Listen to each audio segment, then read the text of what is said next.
চিকিৎসা হবে বাংলাদেশের স্ট্যান্ডার্ডে এই চান্দিনাতে, এবং আমি এমনই এক হাসপাতাল করে দেব। শাহজালাল বলেছিল যে ত্রিপুরার লোকজন, পূর্ব ভারতের লোকজন বলবে চলো চলো চান্দিনা চলো। আসসালামু আলাইকুম প্রিয় চান্দিনাবাসী, কেমন আছেন সবাই? আশা করি খুবই ভালো আছেন এবং ভালো থাকার মতো একটি নিউজ আপনাদেরকে দেখাচ্ছি। কুমিল্লা ৭ আসনের মাননীয় সংসদ সদস্য চান্দিনার ডক্টর প্রাণগোপাল দত্ত তিনি তেনার নির্বাচনী ঘোষণায় আগে বলেছিলেন যে চান্দিনাতে একটি আধুনিক এবং বিশ্বমানের একটি ক্যান্সার হসপিটাল করবেন। সেটা নিয়ে অনেকে আমরা অপেক্ষায় ছিলাম, আসলে কবে নাগাদ এই হসপিটাল হবে। এটা নিয়ে অনেক বিতর্ক তৈরি হয় যে আসলে উনি করবেন কিনা বা হবে কিনা, নাকি নির্বাচনে যাওয়ার জন্য বলছেন এগুলা। তবে খুশির খবর হচ্ছে উনি হসপিটালটা করবেন এবং এবছরই কাজ শুরু করবেন, এমনটাই একটি জাতীয় দৈনিকে সংবাদ দেখলাম আজকে। এবছর হসপিটালের নির্মাণ কাজ শুরু হবে।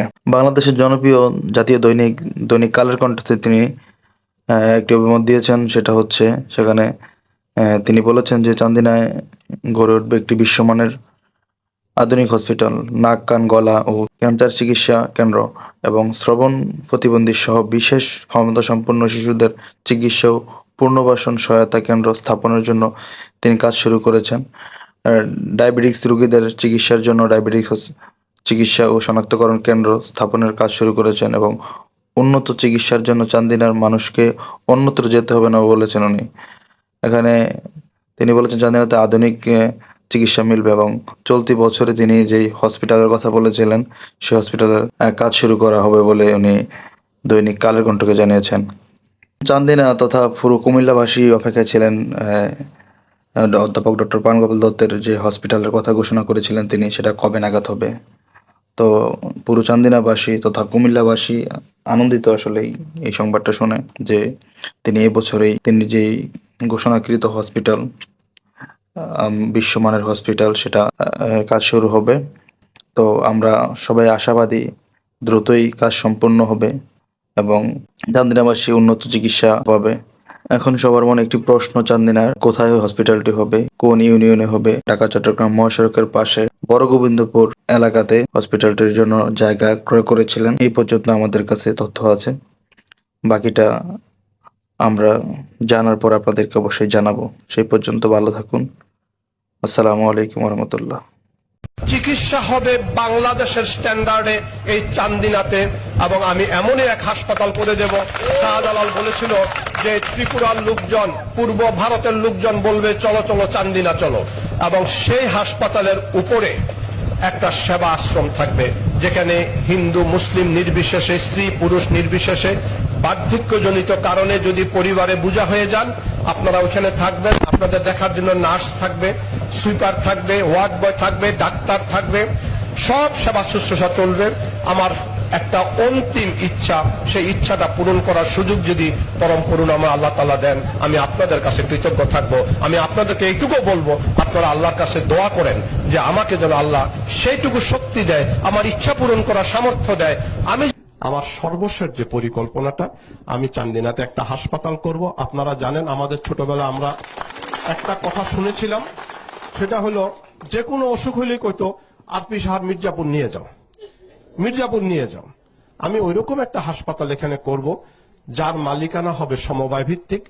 এখানে যদি জাব্বার ভাই 5 টাকা দেয়, উনিও 5 টাকার মালিকানা পাবেন। আমি 5 কোটি টাকা দিলেও 5 কোটি টাকার মালিকানা পাবো। কিন্তু আমি এটার পরিচালনা পর্ষদে থাকবো না। 13টা ইউনিয়ন, একটা পৌরসভার থেকে আপনারা সিলেক্ট করে আপনারা চালাবেন 2 বছর মেয়াদি। আমরা কেউ এখান থেকে 1 পয়সা লাভ নেব না, কিন্তু চিকিৎসা দিয়ে যাব। বাইরের কেউ আসলে তারা পয়সা দিয়ে চিকিৎসা নিতে হবে। এবং আমি বিশ্বাস করি এটা সম্ভব, কারণ আমি এত বড় একটা হাসপাতাল চালাই আসছি, 2300 বেডের হাসপাতাল, আর আমি চান্দিনাতে একটা 500 বেডের হাসপাতাল চালাইতে পারবো না? এবং সবার কাছ থেকে আমি 1 টাকা 2 টাকা 5 টাকা, আর আমি যা উঠবে, যত টাকা উঠবে ঠিক সমপরিমাণ টাকা দিয়ে আমি একটা হাসপাতাল করে দেব, যেন নেত্রকোনার মানুষও বলে যে চিকিৎসা লাগবে তো চান্দিনা যাও, দিনাজপুরের মানুষও বলবে চিকিৎসা লাগবে তো চান্দিনা যাও। এবং আমি বিশ্বাস করি চান্দিনাতে যদি আমি ক্যান্সার সহ এই চিকিৎসা হাসপাতালটা করতে পারি, তাহলে ত্রিপুরা থেকে শুরু করে ত্রিপুরা, মিজোরাম, মেঘালয়, ওই এলাকার লোকজন এখানে পয়সা দিয়ে চিকিৎসা করতে আসবে। কারণ ত্রিপুরার থেকে কলকাতা যাওয়ার যেই পয়সা খরচ হয়, তারা কোনোদিন এইখানে চিকিৎসা পালে ওখানে যাবে না। এখনো প্রতি শনিবারে ত্রিপুরার থেকে 7-8-10টা লোক আমাকে দেখাইতে আসে ঢাকাতে, আর চান্দিনা হলে তার কোনো প্রশ্নই ওঠে না। আমাদের যেরকম মেহেরপুরের লোক, যশোরের লোক, বেনাপুলের লোক, ওরা ঢাকা দেখাইতে আসে না, ওরা ক্যালকাটা চলে যায়। কারণ খরচ, মানুষের আর্থিক বিশ্লেষণের উপরেই কিন্তু তার দাবি দেওয়া নির্ভর করে। নামাজের সময় হয়ে গেছে, আমি আর বেশি কিছু বলবো না। আমরা মাঝে মাঝে আসবো, মত বিনিময় করব, তবে এরকম সভা করব না। আমি আপনাদের ঘরে ঘরে যাব, আপনাদের গ্রামে গ্রামে যাব, আপনাদের গ্রামে গ্রামে যে আমি আপনাদের সাথে কথা বলবো। এখানে আপনারা আসছেন, আমি কিন্তু আমার মা বোনদেরকে দেখতে পারিনি। আমার মা বোনদের দোয়া তো আমার দরকার আছে। যেই মা, ওই যে মৌলভী স্যার, আমাদের কাদির স্যারের বড় ভাই, ওনার নাম রহিম বক্স না এলাহি বক্স, এলাহি বক্স মজুমদার ছিল। ওই স্যার একদিন বলছিল যে আমার বন্ধু নুরু মারা গেছে, ওই নজরুলের একটা কবিতার থেকে পড়াইতে গিয়া, উনি আবার বাংলাও পড়াইতেন, যে গাহি সাম্যের গান, হিন্দু বৌদ্ধ মুসলিম খ্রিস্টান সবাই সমান। ওই নুরু তখন বলল, আমার কিন্তু অন্তরঙ্গ বন্ধু, নুরু বলল, হুজুর এটা কি করে হয়, মুসলমানরা শ্রেষ্ঠ। আমি আশ্চর্য হয়ে গেলাম, স্যারের কিরকম পাণ্ডিত্য ছিল। উনি বলল, নুরু তুমি আর প্রাণগোপাল না হরিহর আত্মা? হ্যাঁ। তুমি যদি ডাক্তার বাড়িতে যাইয়া প্রাণগোপালের মার পেট থেকে বাইরেতে, তোমার নাম প্রাণগোপাল হইতো। আর প্রাণগোপাল যদি তোমার মার পেট থেকে বাইরেত, তার নাম নুরুল ইসলাম হইতো। এর চেয়ে বড় আর বিশ্লেষণ কি আছে বলে? জন্মসূত্রে আমরা ধর্মটা নিয়ে আসছি, কিন্তু তারপরও তো ধর্মটা মানি না।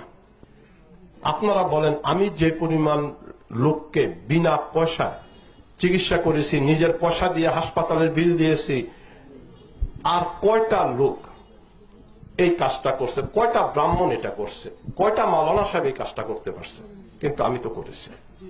সুতরাং আমাকে আপনারা দোয়া করেন। আমি এখনো কিন্তু একটা পরিপূর্ণ মানুষ হইতে পারি নাই। আমি যেন একটা মানুষ হইতে পারি, সৎ মানুষ হইতে পারি। আর আমি যেন স্লোগানে গলে না যাই, আমি যেন কাউকে অন্যায়ভাবে বড় হওয়ার সুযোগ করে না দিই। আপনাদের সবাইকে ধন্যবাদ, আপনারা এখানে আসছেন।